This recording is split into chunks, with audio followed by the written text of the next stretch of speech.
Idaan lang natin si Justin sa terminal. 80.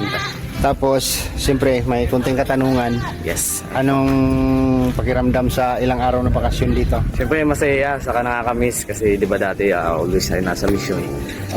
Buti ngayon na kapag hindi ako nakasama sa Bukidnon, pero anyway guys, grabe yung experience ko dito. Masaya at napaka-unexpected. Thank you po ulit sa Tommy Locano of USA Pizza sa pagpunta sa akin dito.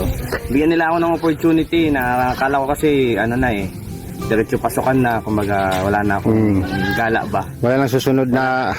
Wala nang lakad.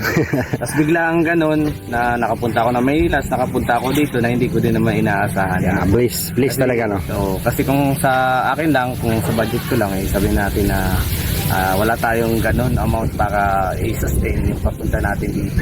Kaya thank you po sa kanila. Sila po ang isa sa naging instrumento po ng Lord para po tayo ay makakating dito. At siyempre maraming salamat sa makasama natin. Kuya Romel sa pagpapatuloy sa kanyang mansyon. Paano ngayon lang ako nakakating dito sa kanyang bahay. Dati kasi yung tinutuloy namin yan na Kuya Alex, yung kubo niya pa lang na yung dating luma. Second, dalawang palapag, pero doon kami sa lang natutulog. Palapag lang. Tapos medyo malamok dati. Pero ngayon, ang ganda na guys kasi yan, buo na.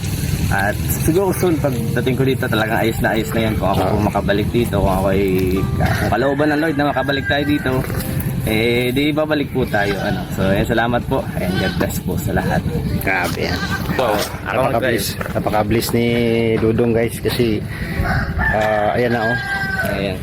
Siyempre hindi man nakapunta to si Justin nung birthday at saka blessing, di ba? So ayun, nag-enjoy. Parang ayaw mo nang umuwi Konti lang dalang gamit, pero pag balik ko ikaw yung daming dala. May mga kasi binigay ng mga Tom shirt. Yon. So hanggang dito na lang yung vlog guys. Maraming salamat po sa inyo. Please subscribe. Role of Malalag. Racial Morales. Thank you.